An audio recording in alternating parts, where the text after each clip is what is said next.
Et si on parlait de sport ?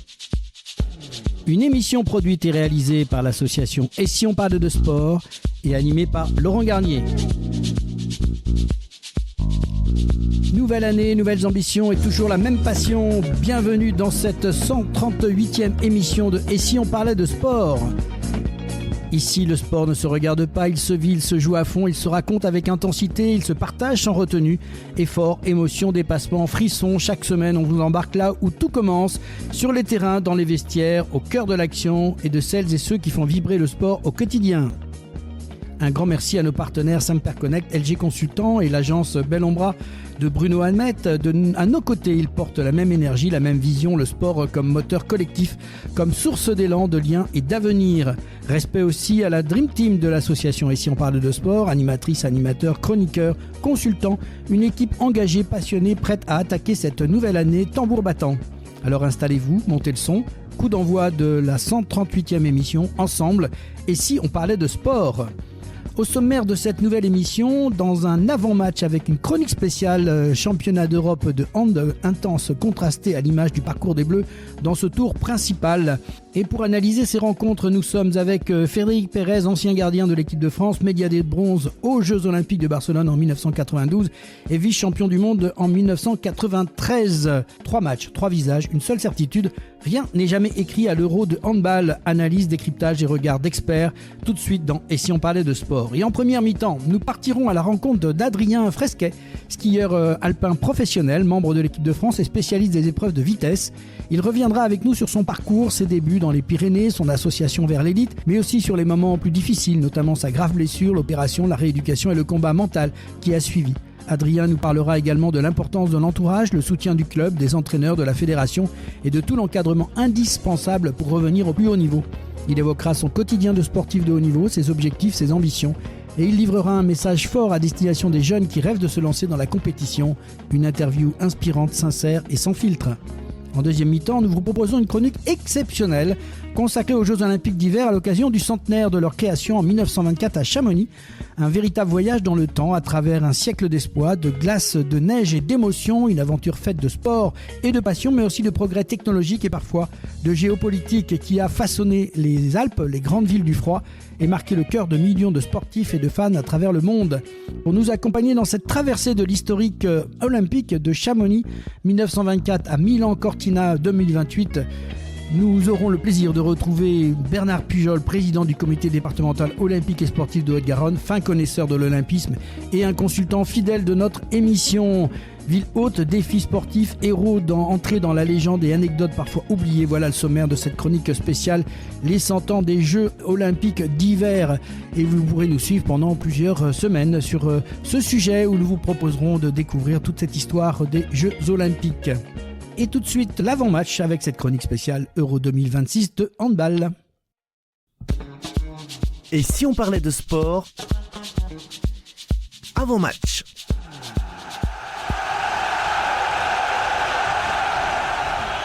Et oui, dans cet avant-match, une chronique spéciale sur l'Euro 2026 de handball. L'Euro 2026 de handball est entré dans la phase la plus intense et les Bleus vivent un tour principal aussi spectaculaire qu'imprévisible. Entre choc face au Danemark, révolte magistrale contre le Portugal et désillusion face à l'Espagne, l'équipe de France oscille entre certitude et doute dans un groupe où chaque détail compte. Pour analyser ces rencontres, nous sommes avec Frédéric Pérez, qui est lui ancien gardien de l'équipe de France, qui a été médaillé de bronze aux Jeux Olympiques de Barcelone en 92 et vice-champion du monde 93, qui a une vision bien particulière sur le hand et il va nous en parler. Bonjour Frédéric. Bonjour. Alors très heureux bien sûr de te retrouver pour dresser le premier bilan de l'équipe de France dans cet Euro. On ouvre cette chronique handball avec le premier choc de cet Euro, le fameux Danemark-France, dès d'entrée pour le tour principal, un duel de titans, une ambiance de feu à Herning et une courte défaite des Bleus 32-29. Oui, c'est une copie qui aurait pu être très aboutie malgré cette défaite qui s'est jouée dans le Money Time, puisque je crois savoir qu'à la 57e minute, qu'à 3 minutes du terme, l'équipe de France était revenue sur les talons, était à égalité avec le Danemark. Donc on peut dire que c'était un choc qui a été très intense, où on a vu une bonne équipe de France, notamment en première mi-temps. Elle a su faire jeu égal avec ces Danois qui n'ont pas réalisé à cette occasion le match de leur ville, loin de là. mais qui a encore su se reposer sur les performances exceptionnelles, crescendo, j'allais dire, de leur mettre à jouer Gitzel, Pitlick et surtout de leur gardien Nielsen. C'est ce qui a fait la différence justement dans ce Money Time. Ouais, cruel parce que les Bleus avaient pourtant parfaitement entamé la rencontre, notamment défensivement. Défensivement, ça a été très cohérent en première mi-temps, même j'allais dire sur une partie de la deuxième mi-temps également. Si on termine devant le Danemark en première mi-temps, c'est ça, je crois. Exactement, on était à un but d'avance en première mi-temps, donc là on peut dire que c'était après, comme on le sait, ça se joue sur des détails, ça se joue sur effectivement sur les performances individuelles, sur des joueurs qui sont, notamment en Danemark, qui sont capables depuis très longtemps de faire la différence grâce à leurs prestations individuelles. Je pense encore une fois au gardien de but, qui est le meilleur gardien du monde depuis maintenant plusieurs années. Et de notre côté, on a quand même eu Bollinger qui a fait quand même les arrêts qu'il fallait en première mi-temps. Oui, justement. Bon, là, on pourrait parler déjà de quand on parle de petits détails. Moi, personnellement, je pense que Bollinger, à un moment donné, aurait dû revenir sur le terrain, puisque Desbonnets n'a pas pu enrayer la montée en puissance des Danois. C'est vrai que il a été fusillé à tout bout de champ, si on peut dire ça comme ça. Mais voilà, dans ces petits ajustements, on est encore inférieur à nos notions phares en termes peut-être de management, d'utilisation de certains joueurs. On a une paire qui s'est révélée sur ce match-là très performante, à savoir le demi-centre Aymeric Min et Briet, qui à un moment donné ont su réinfluer un souffle nouveau et qui ont été très performants.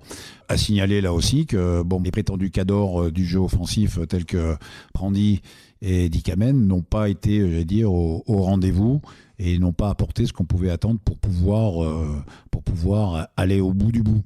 Oui, donc effectivement, les moindres difficultés se payent cash, la perte de balle, le passage en jaune et derrière le geste de classe de Gitzel qui a tué le match.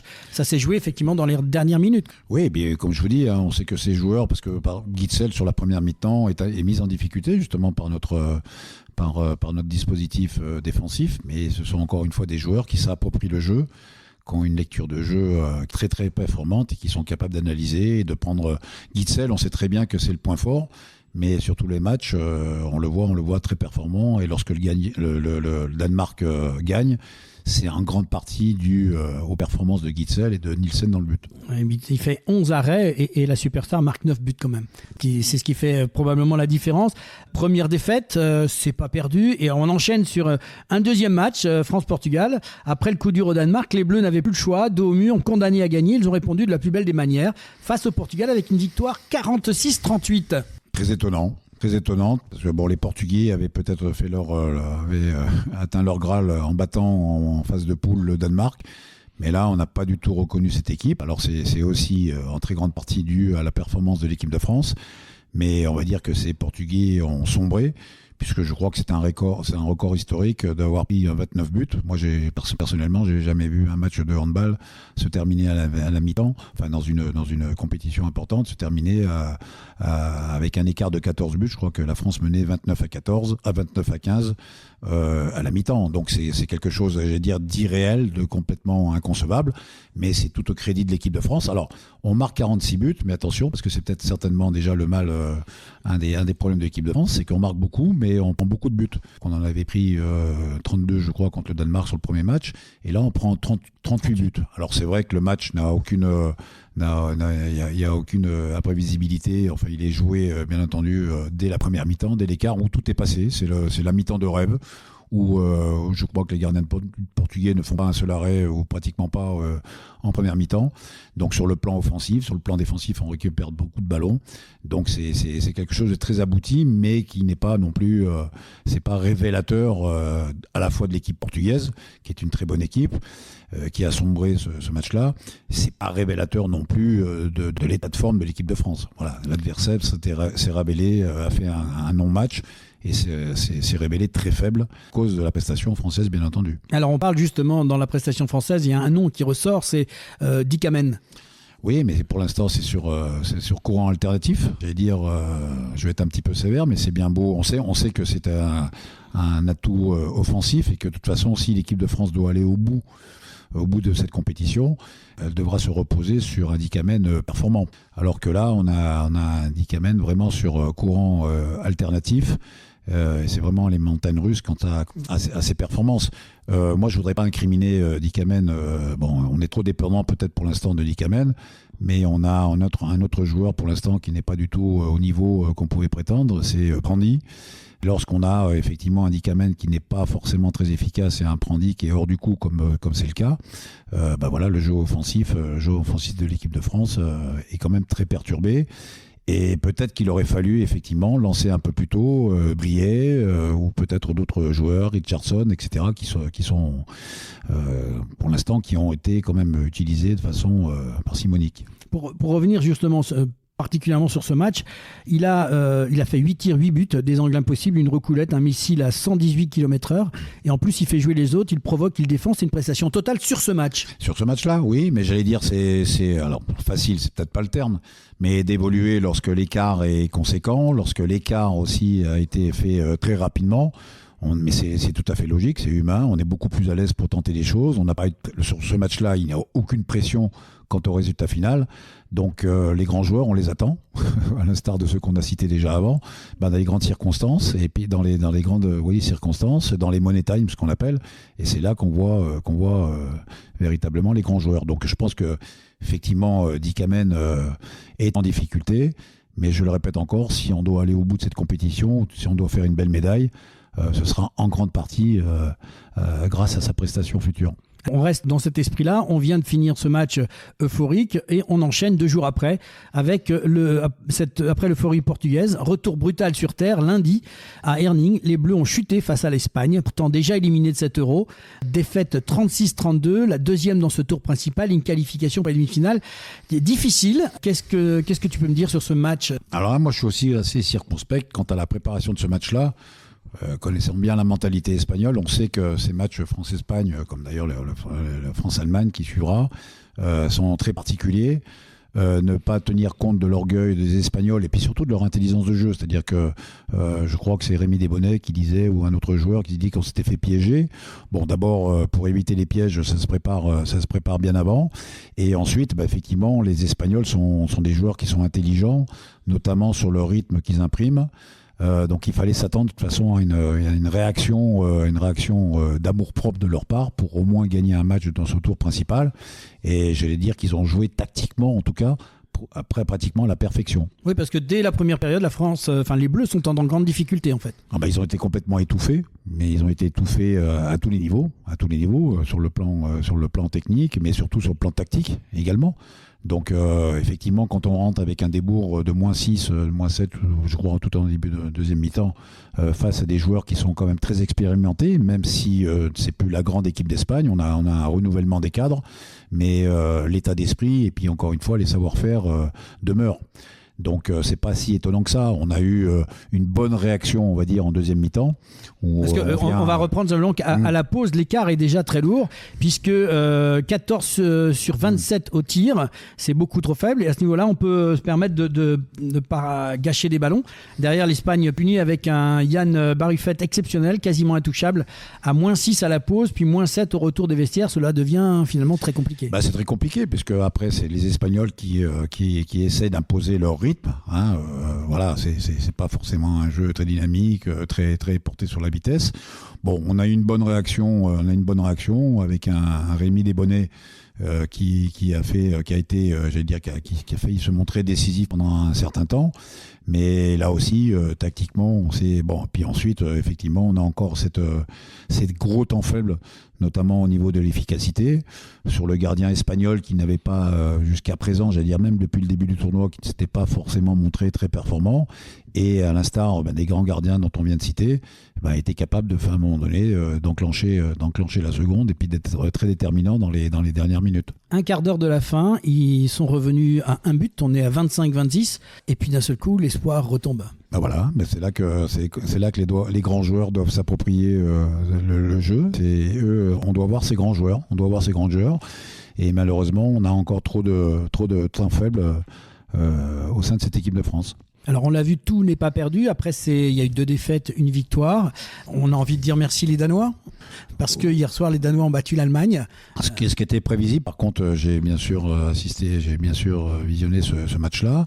Les Allemands, bon, dans leur style, ça va être un très gros combat ce soir contre l'Allemagne. Bon, ils ont quand même très bien joué. Pendant 40 minutes, les Allemands étaient présents. Encore une fois, le talent individuel de certains joueurs danois ont fait la différence. Nielsen, le gardien de but, pour la 4e fois, je crois, depuis le début du tournoi, a été élu meilleur joueur. Ça veut dire que, encore une fois, bon, les Allemands n'ont pas démérité, mais ils sont tombés encore une fois sur un gardien de but décisif. Donc voilà, donc l'équipe de France va devoir, de toute façon, elle est tout à fait capable de battre les Allemands. Maintenant, moi, je suis assez déstabilisé par leur inconstance. Voilà, si encore une fois la défense, le point faible pour l'instant, je pense que c'est quand même la défense qui a des trous d'air trop importants, ou du moins trop longtemps. Mais de toute façon, pour battre les Allemands et pour pouvoir atteindre encore une fois, on va dire la finale pour l'instant, il va falloir élever vraiment le curseur et puis avoir des prestations de joueurs bien au-dessus. Collectivement, il va falloir montrer autre chose également. Et tu penses que l'Allemagne, c'est faisable? Ah oui. Bon, après, c'est des contextes, comme on dit, maintenant, c'est un quart de finale. C'est-à-dire qu'avant, on pouvait se permettre. Là, il n'y a plus de calcul. Bon, par le passé, on va dire, ça nous a assez réussi. Lorsque beaucoup de spécialistes disent que la France n'est pas favorite, que c'est l'Allemagne qui est favorite. L'Allemagne, ça va être un style de jeu très rugueux, très compact, qui va peut-être convenir avec l'équipe de France. Je vais dire, c'est peut-être moins intelligent, c'est péjoratif ce que je vais dire, mais qu'un jeu espagnol, qu'un jeu danois, qu'un jeu suédois. Par contre, la confrontation, bon voilà, c'est un quart de finale, on sait qu'il n'y a plus de calcul à avoir, ce qui n'était pas forcément le cas avant. Donc il faut que toutes les planètes soient alignées. Un bon gardien, une bonne défense, une efficacité encore une fois des joueurs majeurs. Il va falloir que Prandi et Nikamen, notamment Emric Min, que tout le monde, encore une fois, joue au diapason. Que ça soit défensivement et offensivement. Mais moi j'y crois aussi, en espérant de ne pas avoir une nouvelle désillusion. Car là, à ce moment-là, s'il y a une nouvelle désillusion, il va falloir prendre des mesures drastiques quant au leadership de cette équipe, de la façon dont elle joue, de la façon dont on forme certains joueurs pour qu'ils soient opérationnels au plus haut niveau. Extrapolons un petit peu en demi-finale, si par hasard nous passons, il y a encore les Danois et les autres équipes en face. Oui, mais bon, cette équipe de France est tellement inconstante qu'il ne faut surtout pas se dire, bah tiens, si on prend les Suédois potentiellement sont moins bons que les Islandais aussi ont perdu un match, mais c'est une nation qui est vraiment montante. Il faut savoir que dans l'autre groupe, justement, il y a une indécision. Enfin, on ne sait pas du tout qui peut se qualifier jusqu'au prochain. On a encore un tour qui va déterminer, puisqu'il y a même la Suisse qui joue les Troublions, l'Islande. Ils sont, je crois, 4 à 4 points. Voilà, ils sont 4 à 4 points. Donc voilà, donc c'est surtout ce qu'il faut surtout pas, c'est de se dire, bah tiens, si on passe l'Allemagne, ça y est, c'est gagné. Donc c'est un peu le caractère des Français, ça. C'est-à-dire que, encore une fois, quand on n'est pas favori, on est souvent capable de renverser des montagnes. Et lorsqu'on se projette trop, lorsqu'on soit, regardez la preuve, c'est que quand le Portugal, on est euphorique, on a l'impression qu'on marche sur le monde, et on est malheureusement capable de ne pas reproduire ça le match suivant. Donc surtout déjà, première chose, battre l'Allemagne, et puis après encore une fois, demi-finale, c'est une autre compétition dans la compétition. Eh bien Fred, on se retrouvera pour faire le débrief de tout ça la semaine prochaine, en espérant qu'on aura plein de belles choses à raconter. Merci donc pour tes analyses, tes commentaires. Ce Euro de 2026 aura rappelé une vérité fondamentale du très haut niveau. Rien n'est jamais acquis. Capable de rivaliser avec les meilleurs et de livrer des prestations majuscules, les Bleus ont aussi payé très cher leur temps faible. Désormais, il faudra s'accrocher, rester lucide et espérer un concours de circonstances favorables. Les Bleus devront maintenant s'accrocher jusqu'au bout et espérer battre les Allemands. Oui, je croise les doigts pour ce soir, en espérant être très satisfait et content à l'issue de ce match-là. Merci à toi en tout cas et rendez-vous la semaine prochaine. Et maintenant, place à la première mi-temps avec Adrien Fresquet, membre de l'équipe de France de ski. Et si on parlait de sport, première mi-temps.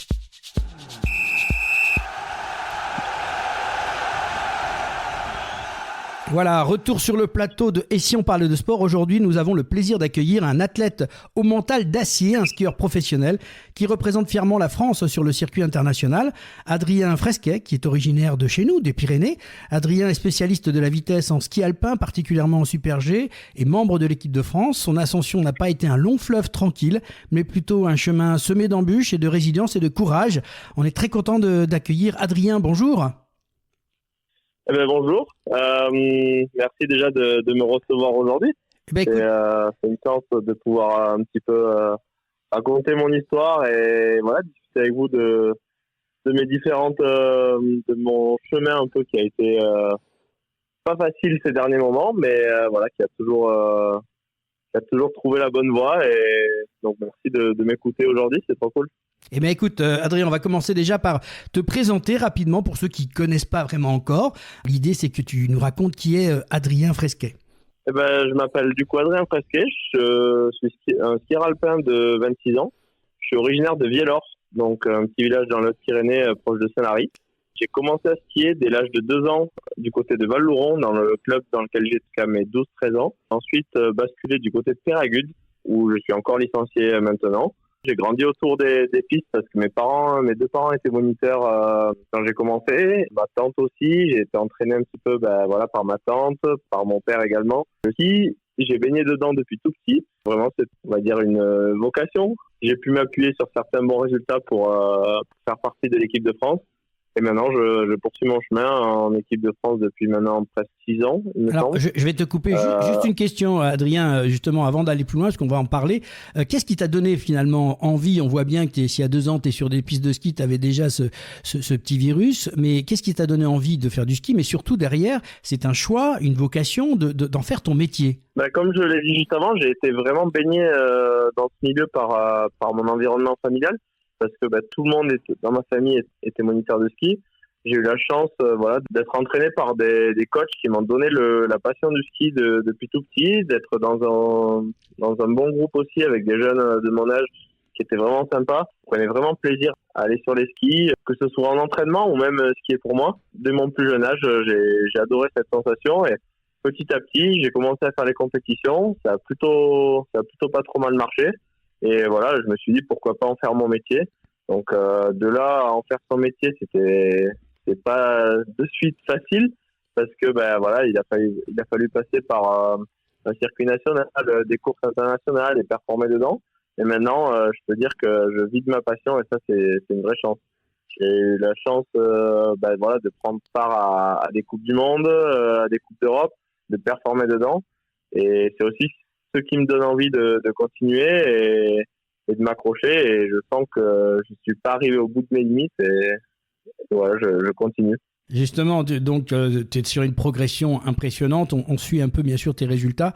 Tu as connu aussi, comme pas mal de skieurs, quelque part, la fameuse chute et notamment la chute à Bormio, assez spectaculaire. Est-ce que tu peux nous raconter ce qui s'est passé ? Ouais, comme tout skieur, on n'est pas épargné souvent par les blessures. Nous, dans ce sport-là, c'est souvent les membres inférieurs qui sont touchés, notamment avec des fractures, des ruptures de ligaments. Moi, ça a été le cas à Bormio, sur ma deuxième année en Coupe du Monde à cet endroit-là. Pendant une courbe, j'étais peut-être un petit peu trop intérieur sur la ligne que j'avais prévue, une ligne peut-être un peu trop agressive, une trajectoire. Mon genou a lâché pendant la courbe et j'ai terminé ma course dans les filets. J'ai du coup traversé les 3 rangées de filets et j'ai fini ma course dans la forêt du coup. J'ai percuté les arbres. Ça, déjà en termes de sécurité, c'était pas terrible. Mais j'ai eu quelques dégâts au niveau du genou avec rupture du ligament croisé antérieur, les 2 ménisques qui avaient été touchés, une fracture du condyle fémoral, également le cartilage qui avait été endommagé du genou, une élongation du latéral externe. Donc, je m'en suis pas sorti indemne, on va dire. Donc après ça, j'ai eu quand même un gros moment de rééducation et de tourmente un peu avec l'expiration. Après une telle chute, effectivement, la première chose, on se relève, on se pose des questions, mais il faut que ça tienne aussi dans la tête. Comment tu as vécu cette blessure sur le plan mental, l'opération et toute la période de rééducation? Comment on se relève? Comment on se dit, est-ce que je reprends? Est-ce que j'arrête? Il doit y avoir des moments de doute. Comment toi, tu as réagi? On va dire que j'avais été quand même assez épargné par les blessures avant. J'en avais pas vraiment eu, à part voilà, des petites fractures de pouce, des choses comme ça. Donc, c'est ma première vraie grosse blessure, la blessure du skieur, et avec du coup pas mal de dégâts pour le coup. Je me suis jamais trop posé de questions sur un éventuel arrêt de carrière ou quoi, parce que je me suis dit, ben voilà, ça fait partie du jeu. Je connais un petit peu les règles de ce jeu. Maintenant, je les accepte. Je vais entamer mon processus de rééducation, pardon, et je vais le faire comme tout autre skieur l'a fait. J'avais des modèles aussi un peu dans mon groupe, avec des plus anciens qui étaient passés par ces blessures-là. Et j'ai appris un petit peu de mon entourage, tout mon staff à côté. Et voilà, je me suis appuyé du coup sur eux, et aussi sur mon mental. Je pense que ça m'a quand même forgé une bonne force mentale pour passer les événements, notamment les blessures. Et au final, je pense que j'en suis sorti grandi de cette blessure, vraiment. Peut-être pas sur le plan physique, parce que j'avais quand même encore des douleurs, mais mentalement, oui. Alors justement, pour le message qu'on peut entendre à travers ce que tu dis par rapport à ceux qui ont des chutes comme le tienne, le soutien autour de toi est essentiel dans ces moments-là. Et comment tu as vécu cet accompagnement, le club, l'entraîneur ou la fédé? Comment ça se passe dans ces moments-là? Tu te retrouves pas tout seul, isolé, mais tu as vraiment un support, des gens qui t'accompagnent pour d'autres qui sont peut-être dans ta situation? Ouais, en fait, quand on en vient à se blesser comme ça, on a d'abord, dans un premier temps, le soutien de tous les amis, de tous les supporters, de la famille également, qui est très important. Mais il y a quand même aussi le gros soutien de nos coéquipiers qui connaissent un petit peu cette blessure et qui sont toujours là pour avoir un petit peu des mots réconfortants, pour prendre des nouvelles. Ensuite, au niveau du groupe et tout, bien sûr, on a les coachs, le staff qui est là pour nous aussi. Mais il y a toujours ce moment où on se sent un petit peu isolé, parce que au final, le train il avance. Quand nous on sort de ce train, il continue quand même d'avancer sans nous, pour le coup. Donc c'est le moment un petit peu compliqué à gérer. C'est quand on revoit tout le monde partir en compétition et tout, c'est un peu la galère. On a de la chance, nous, la Fédération française de ski, d'être quand même assez bien entouré avec tout un processus de rééducation, de réathlétisation. Donc j'ai de suite intégré ce centre-là qui est situé à Albertville, au Centre national d'entraînement. Et au final, de se sentir soutenu par une cellule de réathlétisation, d'autres athlètes qui sont blessés également.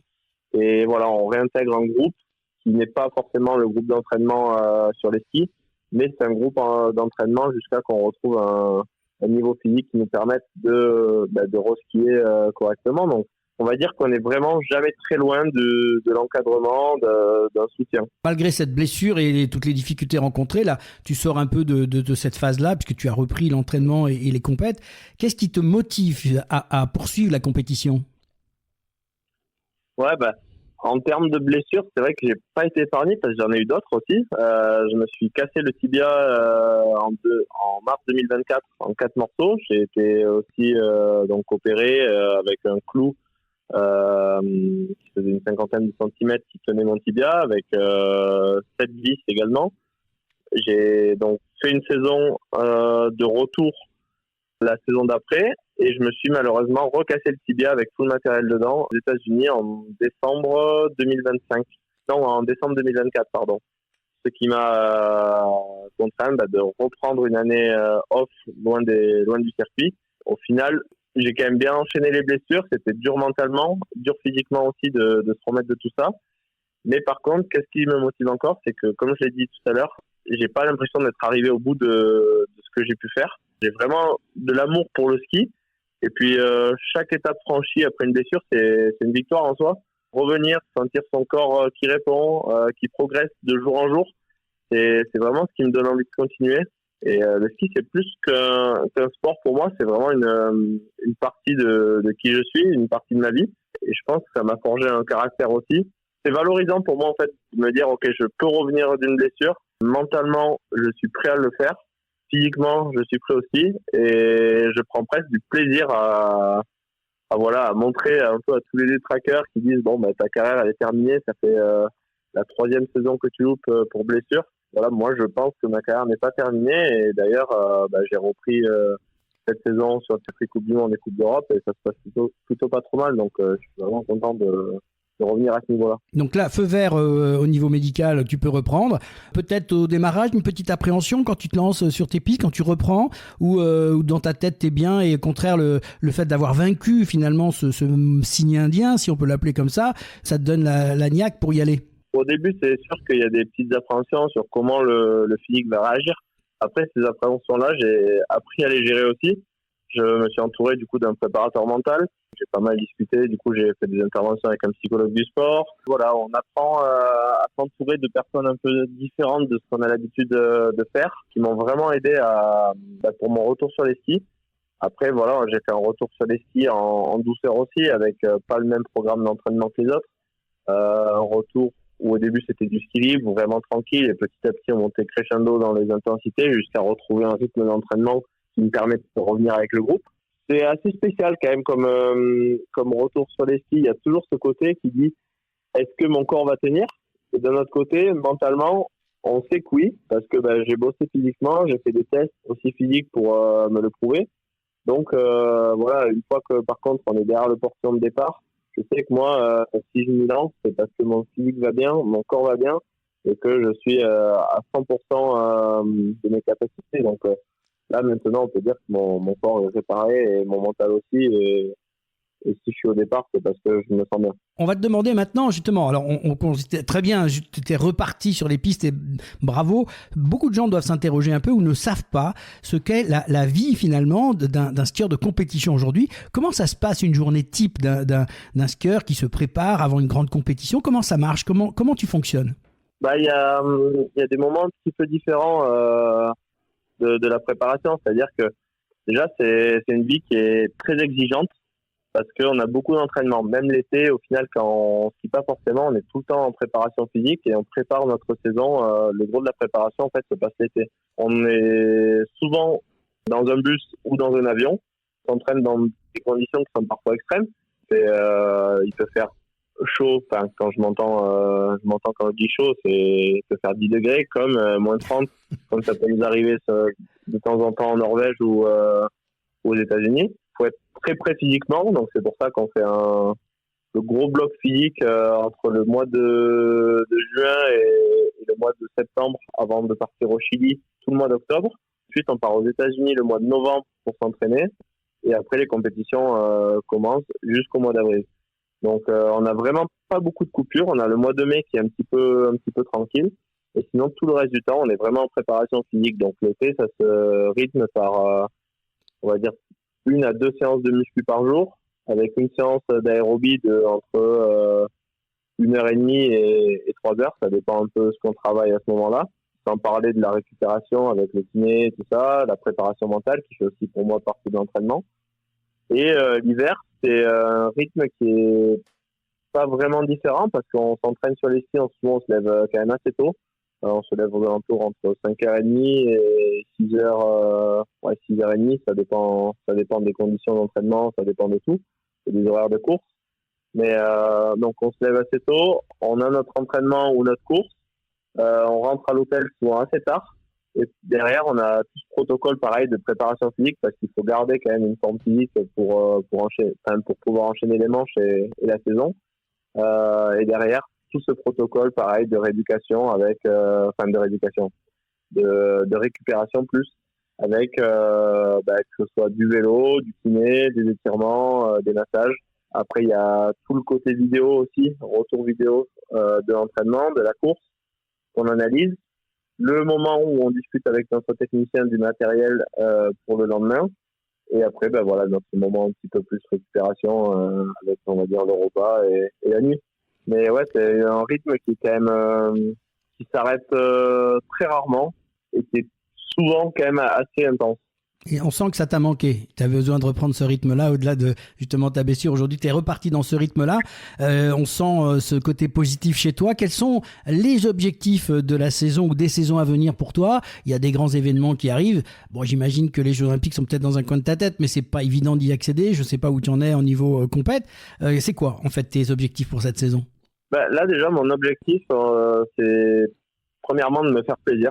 J'essaie de prendre au maximum de plaisir sur les skis, de vraiment profiter de toutes les journées que je passe sur les skis. de toutes les manches que je peux faire sans douleur, parce que c'est vrai que les dernières saisons, elles étaient moins faciles en termes de ski, parce que voilà, j'avais tout le temps des douleurs, donc je faisais mes 2-3 manches d'entraînement et je rentrais quand même assez vite. Là, maintenant que mon physique va bien, je profite à fond. Et après, c'est d'être le plus performant possible en Coupe du Monde. Je me fixe vraiment pas de limite. Pour marquer des points, il faut être dans le top 30. Donc, bien sûr que mon objectif, c'est déjà d'être dans le top 30. Mais j'ai pu montrer sur certains entraînements et tout que je peux être rapide. Donc, je me fixe vraiment pas de limite et j'ai pas d'objectif précis sur la Coupe du Monde. Et après, sur l'échelon en dessous, donc la Coupe d'Europe, d'essayer de rallier des podiums à toutes les courses, jouer le top 5 le plus souvent possible et les victoires. Donc là, pour l'instant, aujourd'hui, par exemple, j'étais en course en Coupe d'Europe sur un Super G à Pasturne. J'ai fait 4e, donc c'est en Autriche, Pasturne. J'ai fait 4e, c'est pas forcément le résultat que je voulais, mais c'est quand même encourageant pour la suite. C'est pas non plus un mauvais résultat. Alors, donc, tu te retrouves dans ces Coupes d'Europe, voire Coupe du Monde. Quel regard, toi, tu portes sur les résultats des équipes de France en général, de ski? On dit souvent que c'est pas encore, on attend tous, bien sûr, des champions. Toi qui vis ça de l'intérieur, comment, par rapport à la concurrence, comment tu vis cette préparation et ces résultats qu'on attend un petit peu? C'est clair que on est souvent attendu comme une nation qui est forte, parce qu'il y a eu par le passé des très très gros résultats. Là, on est confronté à une équipe suisse qui est extrêmement forte et qui prend beaucoup de place sur le podium. Chaque équipe a un peu son histoire. Nous, la nôtre, on a été beaucoup blessés les 2 dernières années. Donc, c'est compliqué quand tu perds un petit peu tes leaders aussi d'aller jouer à toutes les courses devant. Mais on se serre fort les coudes. On n'a pas encore eu de podium, mais il y a eu pas mal de top 5 dans l'équipe. Donc, c'est hyper rassurant pour la suite. Et on a quand même des gars dans mon groupe qui ont déjà fait plusieurs podiums en Coupe du Monde, donc ça montre que le niveau est là. Et voilà, mais c'est vrai qu'on est souvent très attendu, surtout sur les médias, par des fans ou des détraqueurs, je sais pas comment on peut appeler ça, qui nous crachent dessus un petit peu sur des mauvaises performances. Et d'ailleurs, on en est les premiers touchés parce que au final, nous on fait pas du ski pour finir 15e. Hein. On essaie de jouer les podiums à chaque fois et on donne le meilleur de nous-mêmes. Donc c'est dur des fois de voir un petit peu certains commentaires qui sont très négatifs et tout ça, mais on en a conscience. Et quand on a fait une mauvaise course, on est les premiers impactés de cette course. Mais voilà, on garde le cap. On voit aussi que c'est possible de jouer devant et que voilà, en faisant une course parfaite, on peut très très bien jouer les podiums. Quand je dis on, c'est mes coéquipiers et pourquoi pas moi sur le jour où toutes les planètes s'alignent.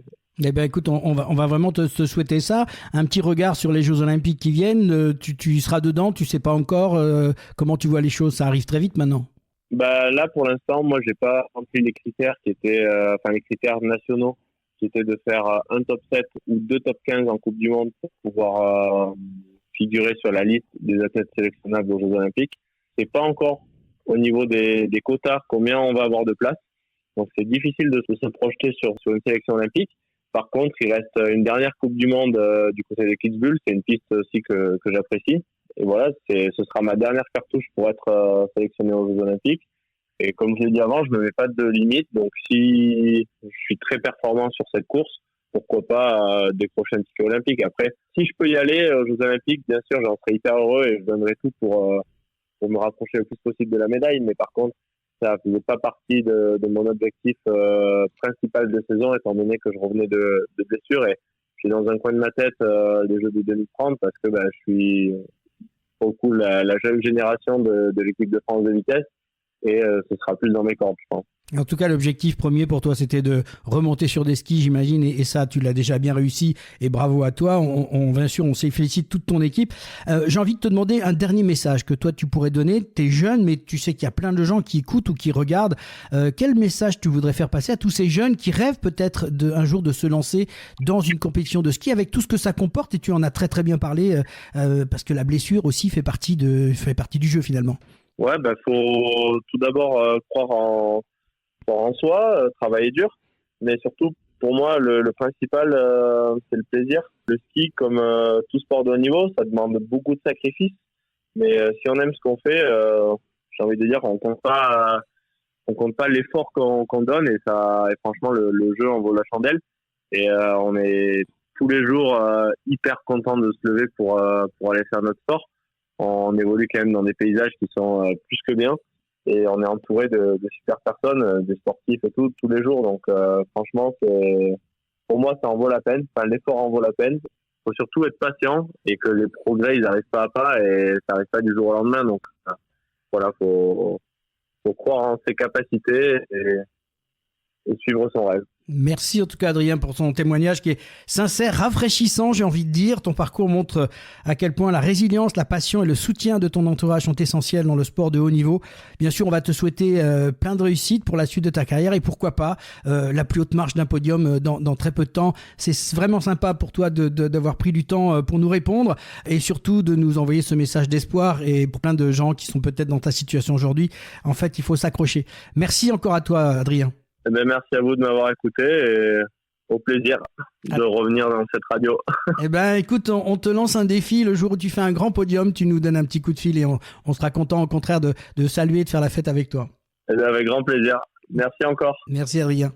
C'est la mi-temps, on se retrouve dans quelques instants pour la deuxième mi-temps de l'émission avec Bernard Pujol. Ne bougez pas, retour rapide au vestiaire, on reprend notre souffle. À tout de suite dans « Et si on parlait de sport ?» Et si on parlait de sport, mi-temps.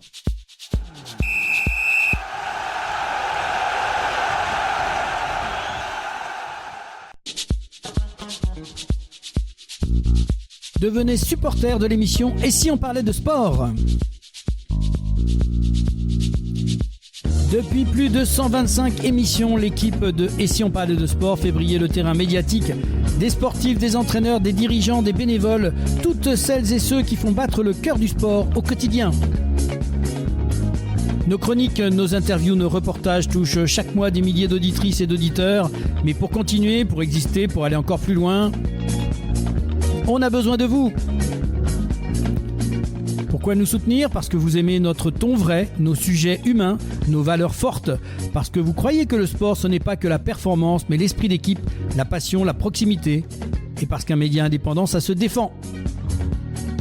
Alors avec votre soutien, on peut continuer à produire chaque semaine, à donner la parole aux acteurs du terrain et lancer de nouveaux formats encore plus forts. Alors rejoignez le club des supporters de l'émission. Ici, pas de minimum, pas de maximum. Chacun donne ce qu'il veut, ce qu'il peut. Un simple clic sur et si on parlait de sport.fr ou sur Hello Asso. Et bienvenue dans l'équipe. Allez, on compte sur vous. Devenez supporter de l'émission Et si on parlait de sport et faites partie de l'équipe qui fait vivre la passion du sport partout en France.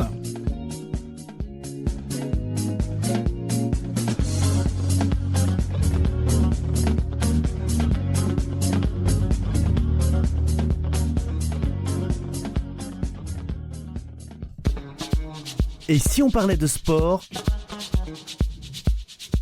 deuxième mi-temps.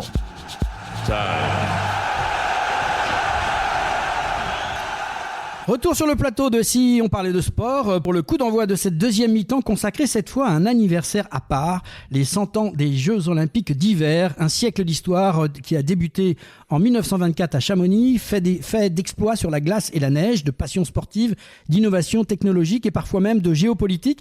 Une aventure humaine, sportive qui a marqué les Alpes, les capitales du froid et les générations entières d'athlètes et de supporters à travers le monde. Pour revivre ce voyage unique de Chamonix 1924 à Milan-Cortina 2026, nous avons le plaisir d'être accompagnés par Bernard Pujol, président du comité départemental olympique et sportif de Haute-Garonne et consultant fidèle de notre émission. Ensemble, nous allons parcourir les grandes étapes de l'histoire des Jeux d'hiver, les vies hautes, les défis sportifs, les héros entrés dans la légende et aussi les petites anecdotes qui font le sel de l'histoire olympique. Attachez vos skis, affûtez vos patins, fermez les yeux et laissez-vous bercer par cette fabuleuse histoire des 100 ans des Jeux Olympiques d'hiver qui commence maintenant. Bonjour Bernard. Bonjour Laurent, bonjour à toutes et tous.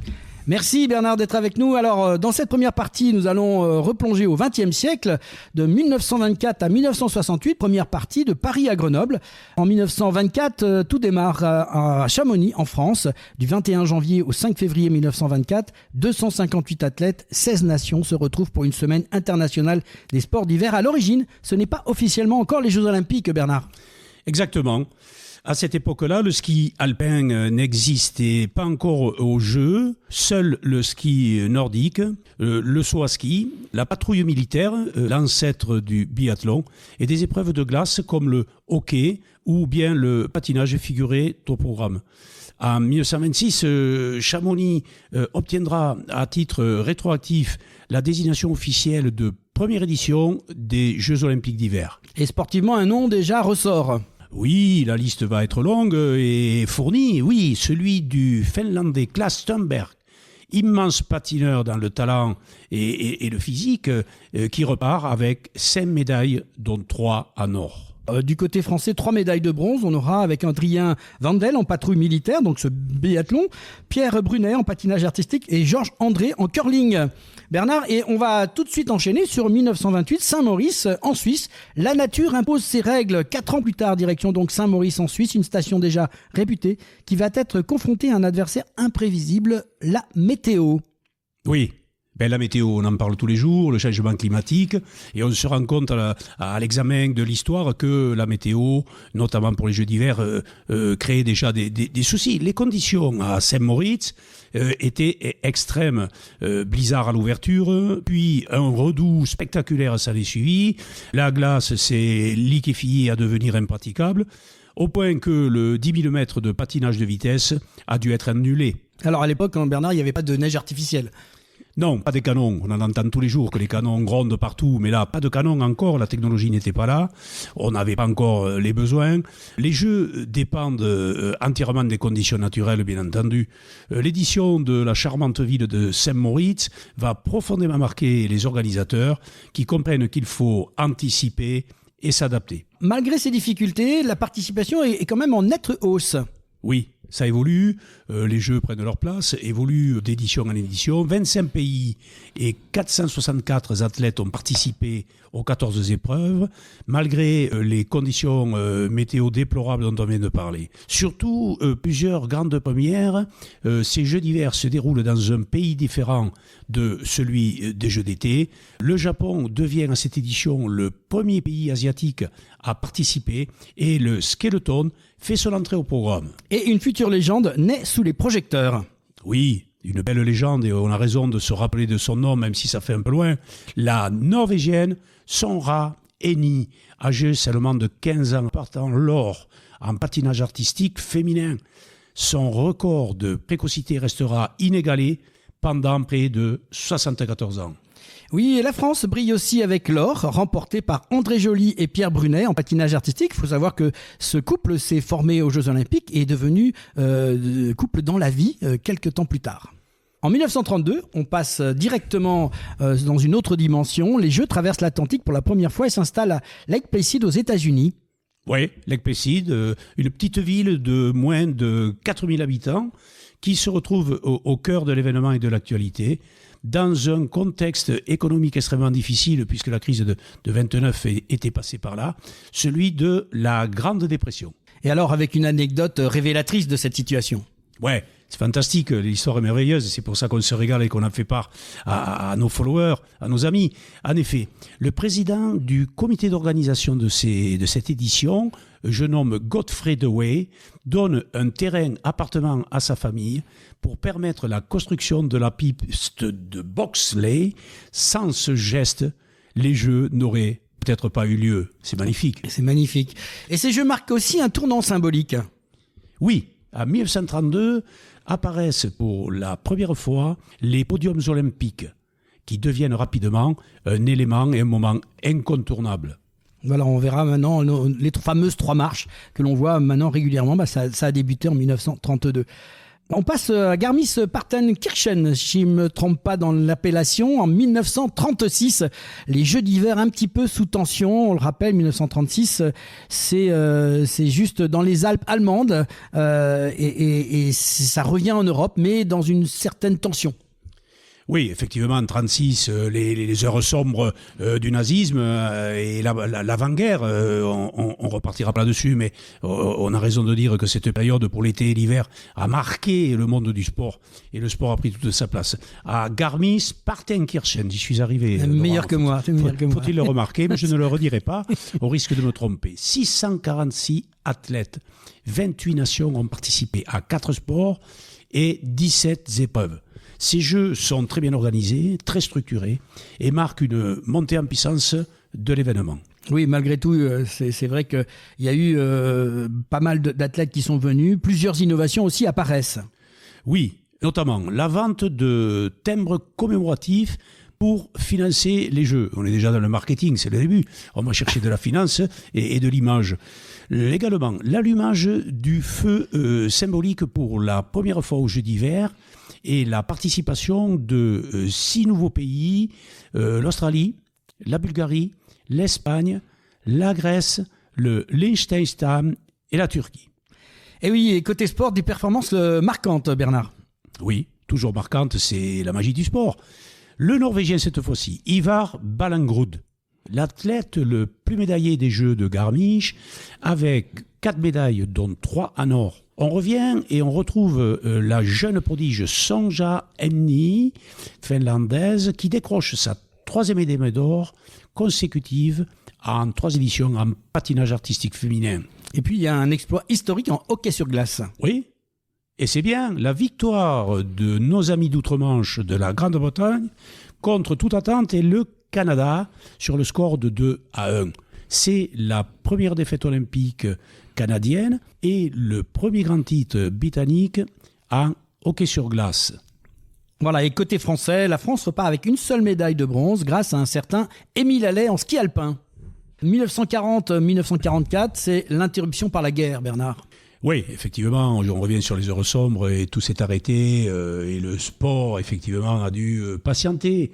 Le déclenchement des hostilités de la Seconde Guerre mondiale, d'abord au Japon et en Chine, puis en Europe, a rendu impossible la tenue des Jeux olympiques d'hiver pour les éditions 1940 et 1944. Alors, contrairement aux Jeux d'été, il faut savoir que les Jeux d'hiver annulés n'ont pas été numérotés. Oui, effectivement, le comptable devait être en vacances ou en RTT. Il faudra attendre 12 longues années avant que les 5e Jeux olympiques d'hiver ne soient organisés à Saint-Moritz. 20 ans après, vous rappelez-vous, c'était en 1948. Et alors, 1948, on appelle ça les Jeux de la Renaissance. Ils font leur retour à Saint-Maurice, symbole de reconstruction et de paix retrouvée. Oui, enfin, ouf, les canons ont cessé, la paix est jurée, tout le monde reprend la vie, c'est l'après-guerre avec toutes les joies et les bonheurs. 28 nations sont présentes à Saint-Moritz, 669 athlètes dans 22 épreuves réparties en 4 sports. Certains pays comme le Chili ou bien le Liban participent pour la première fois aux Jeux olympiques d'hiver. L'Allemagne et le Japon, pour les causes que l'on a citées en préambule, sont absents. Mais l'esprit olympique renaît, c'est la Renaissance. Et la France vit un moment historique sur ces Jeux. Oui, historique. Henri Oreiller devient le premier Français double champion olympique d'hiver en descente et en combiné.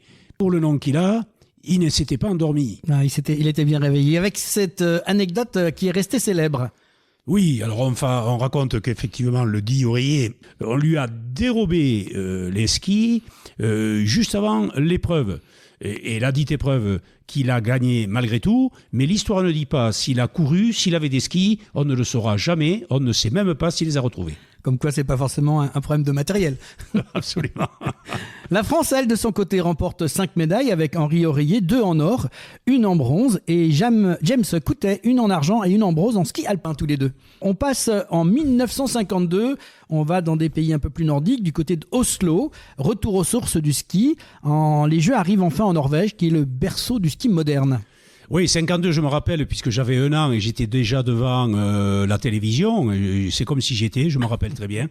La flamme est allumée dans la maison de Sondre Nordheim, puis portée jusqu'à Oslo par 94 skieurs. Participent à cette édition 694 athlètes de 30 nations, ont participé à 6 sports et 22 épreuves. Et ces Jeux sont aussi marqués par de nombreuses premières. Oui. Le ski de fond olympique a été ouvert aux femmes. On ne va pas dire enfin, mais effectivement dans le déroulé, la féminisation du sport et la place qu'on doit à ces dames, et on doit le saluer, c'est 1952, un grand pas pour l'humanité et pour ces dames. L'épreuve des 10 km fait l'apparition pour ces dames. Les ordinateurs font leur apparition également, sans transition, les dames et les ordinateurs, qu'on soit bien d'accord, que ce ne soit pas mal compris. Tout ceci pour le calcul des notes, si difficiles à interpréter ou à comprendre. On parle bien sûr de patinage artistique. Une femme proclame l'ouverture des Jeux. Il s'agit de la princesse Ranil, que tout le monde connaît bien sûr, mais il ne faut pas confondre avec Sissi, elle, l'impératrice. Elle a ouvert les Jeux Olympiques d'hiver. Alors c'est effectivement la princesse qui est la princesse norvégienne du pays, qui a ouvert à la place de son papa qui était à l'étranger pour d'autres réalisations.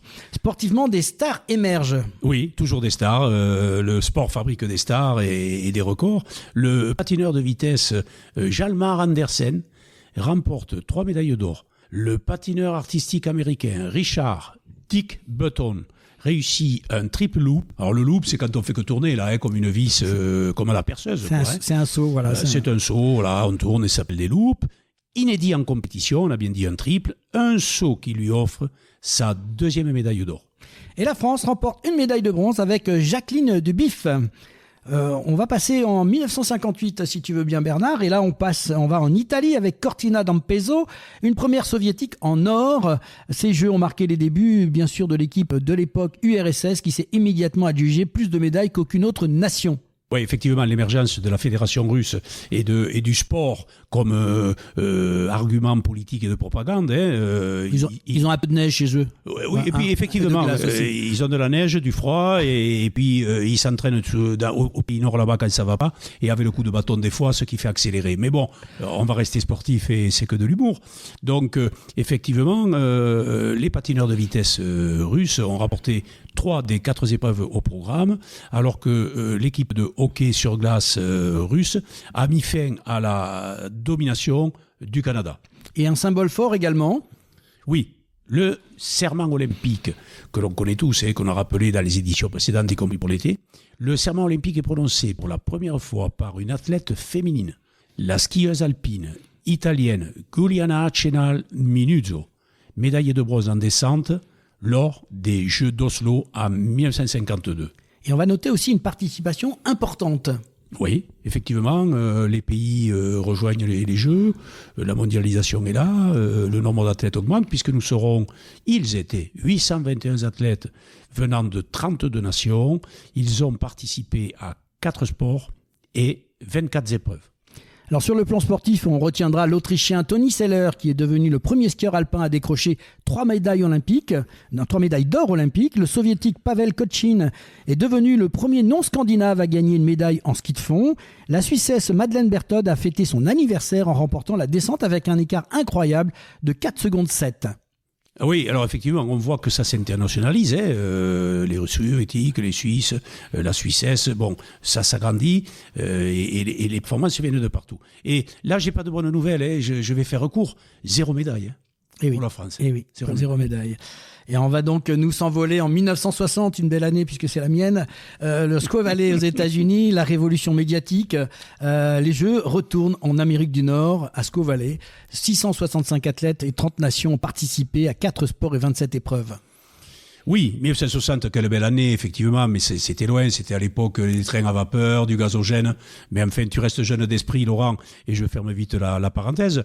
À Squaw Valley, les cérémonies sont produites par Walt Disney et diffusées par CBS. On voit là poindre déjà la médiatisation, le jeu, l'importance de la télévision qui devient un acteur majeur des Jeux. Alors une innovation aussi majeure qui voit le jour sur ces Jeux Olympiques. Oui, on en parle tous les week-ends, de la VAR, de la TMO, de la rediffusion, des rediscussions, de l'apport technologique. La rediffusion instantanée, née presque par hasard lors d'un slalom controversé. Donc les juges ont réclamé la VAR là en fait. Absolument. Lorsque les officiels impuissants devant une situation, ne sachant pas si le pied était passé, le piquet était tombé, il n'y avait plus d'éléments factuels, d'objectivité pour arbitrer, ils ont eu l'idée, via la chaîne de télévision CBS, qui avait déjà des moyens avancés sur le plan technologique, ils leur ont demandé s'ils pouvaient regarder une cassette vidéo de la course. Cela a donné effectivement à CBS l'idée d'inventer la désormais omniprésente rediffusion instantanée, VAR, TMO, qui effectivement ouvre d'autres débats, puisque tout le monde peut arbitrer, même après avoir vu des centaines d'images. Voilà, merci donc à ces officiels qui ont su bien réagir. Côté sport, plusieurs premières, Bernard. Oui, le biathlon masculin qui venait donc des exercices militaires, on y revient, ça venait de beaucoup des chasseurs alpins et des activités militaires dans les montagnes. Donc le biathlon masculin et le patinage de vitesse féminin ont fait leurs débuts olympiques. Le Français Jean Vuarnet, et les lunettes que l'on connaît, mais on n'est pas là pour faire la publicité, Jean Vuarnet est devenu le premier skieur à remporter une médaille sur des skis en métal. Ce qui était une innovation très très importante, en lieu et place des traditionnels skis faits de bois. Les États-Unis ont battu l'URSS lors du tournoi de hockey masculin au bout de suspense. Une victoire totalement inattendue pour une jeune équipe, tous sauf favorite, et qui sera baptisée le miracle oublié. Et la France remporte-t-elle 3 médailles grâce à Jean Vuarnet, justement, qui est médaille d'or en ski alpin, à Guy Périlla et Charles Bonzon, médaillés de bronze, eux aussi en ski alpin. On va enchaîner avec 1964, Innsbruck en Autriche, lutter contre le manque de neige à nouveau. On revient sur ce problème-là. La nature menace encore les Jeux, Bernard. Ouais, je vais encore repartir du credo du changement climatique à quelques jours de Chamonix.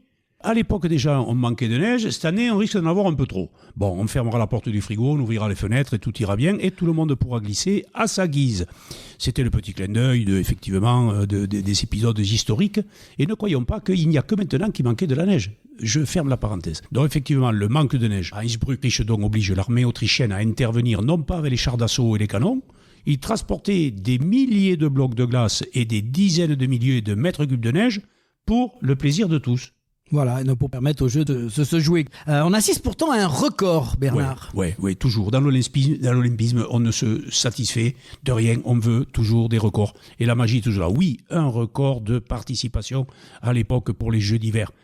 Les Jeux de Innsbruck rassemblent 1091 athlètes venant de 36 pays qui participent dans 6 sports, puisqu'on a vu les 2 autres nous rejoindre, et 10 disciplines pour un total de 34 épreuves officielles, soit 7 de plus qu'en 1960. Et alors sportivement, les fameuses sœurs Guatchel marquent ces Jeux. Ah oui, les sœurs Guatchel, on revoit leur grand sourire. Et les coupes des baby-boom, elles étaient magnifiques, on en sourit pour ceux qui se rappellent encore. Christine et Marielle, de leur prénom Guatchel, de leur nom, se partagent l'or et l'argent en slalom, avant que Marielle ne prenne sa revanche en slalom géant. Alors Marielle, c'est la plus jeune, elle a 18 ans, donc elle s'est fait battre dans la première étape par sa sœur, mais elle a eu sa revanche dans le retour. Voilà. Mais voilà, il faut faire toujours attention aux jeunes et pas trop faire confiance aux aînés. C'est tout à fait ça. La France repart justement avec quand même 7 médailles grâce à Christine et Marielle Guatchel qui sont médaillés d'or et d'argent en ski alpin. François Bonlieu, médaillé d'or, et Léon Lacroix, médaillé d'argent en ski alpin. Et Alain Calma, médaille d'argent en patinage artistique. Alors ça nous amène, Bernard, en 1968, Grenoble, avec tu te souviens peut-être de ce petit Chouss, ce petit logo, ce petite figurine que l'on avait, qui s'appelait Chouss à l'époque, que l'on avait en 68, qui avait été lancé. C'est la 2e ville française à accueillir les Jeux Olympiques. Ouais, effectivement, Grenoble, 68, on se rappellera, j'avais 15-16 ans, je jetais quelques pavés sur nos amis CRS, mais depuis, on a fait ami-ami. Grande époque révolutionnaire, culturelle de ces années-là. Grenoble a beaucoup investi. Effectivement, on verra l'appellation des Jeux de Grenoble, qui est un basculement. Quand on traverse la ville de Grenoble, on voit que l'économie est là, les constructions, les villages olympiques. Grenoble a été encore une fois en France moteur et booster de l'activité. Ces jeux ont marqué effectivement l'histoire. Ce sont les jeux de la télévision qui, pour l'avènement de la couleur, ce sont les jeux de la médiatisation mondiale et de nombreuses premières culturelles, sociologiques, humaines contre l'antidopage. des tests de genre. Déjà à l'époque, on en parlait. Déjà à l'époque, bien sûr, parce qu'on n'a rien inventé. Effectivement, actuellement, il y a de l'attention parce qu'on médiatise et on a raison.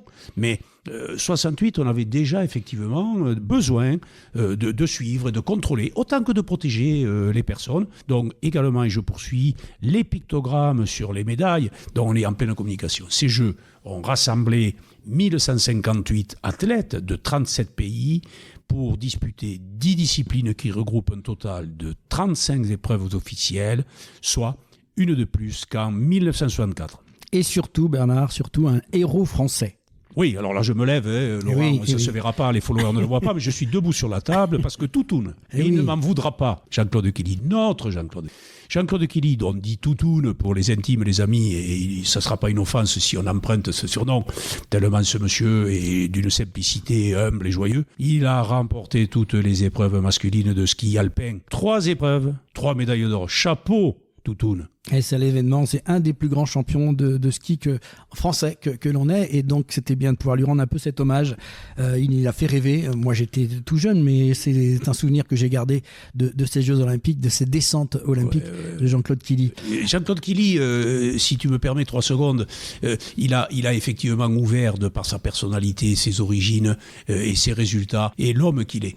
Il a été, après sa carrière, toujours dans la simplicité, le sourire et la communication, et toujours allant vers l'autre. Il a été très très impliqué dans l'évolution olympique, au comité olympique, dans les infrastructures, et il est encore intact. Jean-Claude Killy, c'est un grand de grands, parmi les grands. Et il est allé justement un temps dans des grandes institutions comme le journal L'Équipe et comme ASO, Amaury Sport Organisation, où j'ai eu l'occasion effectivement de croiser Jean-Claude Killy à l'occasion.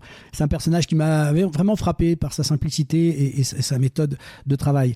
Voilà, ces Jeux Olympiques, on aura gagné 9 médailles, dont 8 en ski alpin quand même. Jean-Claude Killy, à lui tout seul, en a gagné 3 médailles d'or. Marielle Guachel gagne 1 médaille d'or. Annie Famoz, 1 médaille d'argent et 1 de bronze. On se souviendra aussi d'Isabelle Mire, 1 médaille d'argent. De Guy Perilla, 1 médaille d'argent et 1 en patinage artistique. Et Patrick Perra, 1 médaille de bronze. Permets-moi, je suis pyrénéen, tout le monde le sait, mon accent est là, mon nom ne me mentira pas et ne démentira pas. Isabelle Mire. La famille Mire. Le ski dans les Pyrénées, les plus belles montagnes du monde, tout le monde le sait, c'est incontestable. Notre petite Isabelle Mire, son petit sourire qui n'a pas changé, ses petites taches de rousseur, ce petit bonnet en coin. Mais Isabelle, elle l'a fait. Elle a ramené de l'argent dans nos vallées pauvres. Chapeau, j'en suis ému. De Chamonix à Grenoble, les Jeux Olympiques d'hiver ont parcouru un chemin impressionnant. Nés presque timidement en 1924, ils se sont peu à peu structurés, internationalisés, modernisés. En 40 ans, les Jeux Olympiques d'hiver ont traversé les aléas climatiques, les bouleversements politiques, une guerre mondiale, mais aussi des révolutions techniques et médiatiques. Ils ont vu émerger des figures légendaires, de Sonja Henie à Jean-Claude Killy, et ont accompagné l'évolution du sport, du simple exploit athlétique à l'événement mondial. Oui, cette période que l'on vient de balayer raconte aussi toute l'histoire du XXe siècle. On bascule de l'ère sortie agricole, début, communication, technologie, et donc on est complètement entré dans le XXe siècle et ses bouleversements et ses évolutions. Il montre comment le sport s'adapte, innove et reste un formidable lien entre les nations. Même dans les périodes les plus difficiles, le sport survit, revient et crée les conditions de la paix. Grenoble, en 1968, marque un tournant, celui de l'entrée définitive des Jeux d'hiver dans l'ère moderne. Et cette histoire est loin d'être terminée. On se retrouve très vite pour la deuxième partie de cette chronique spéciale consacrée aux Jeux Olympiques d'hiver. Direction les années 72 à 94, de Sapporo à l'île-à-mer. L'arrivée de nouveaux continents, l'explosion du professionnalisme, les grandes rivalités et les Jeux les plus médiatisés de l'histoire. Oui, la saga continua, elle continuera toujours, Laurent, même quand on ne sera plus là. On va beaucoup leur manquer, mais tout continuera, tout s'améliorera, et c'est une période charnière, passionnante, et surtout, chers amis, ne manquez pas la suite qui viendra, et on va se délecter. Merci beaucoup à vous. À très bientôt dans Et si on parlait de sport. C'était Et si on parlait de sport, la deuxième mi-temps avec Bernard Pujol. On se retrouve très vite la semaine prochaine pour une nouvelle émission. C'est la fin du match et de cette 138e émission de Et si on parlait de sport. Et si on parlait de sport?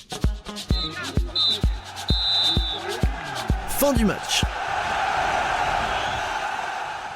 C'est la fin du match et de cette 138e émission de Et si on parlait de sport. Un grand merci à nos invités du jour, Adrien Fresquet, Bernard Pujol, Frédéric Pérez. Merci pour vos voix, vos parcours, vos témoignages et vos passions. Merci à vous, auditrices et auditeurs fidèles. Continuez à liker, commenter, partager. Surtout, vous abonner à notre chaîne YouTube. C'est vous notre moteur. Merci à nos partenaires LG Consultants, Samper Connect, l'agence Bellombra avec Bruno Hamet.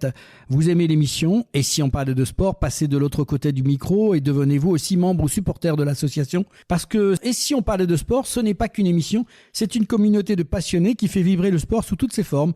En nous rejoignant, vous aidez à valoriser ses acteurs, à raconter ses plus belles histoires et à faire grandir cette aventure collective. Rejoignez-nous dès aujourd'hui et faites battre le cœur du sport avec nous.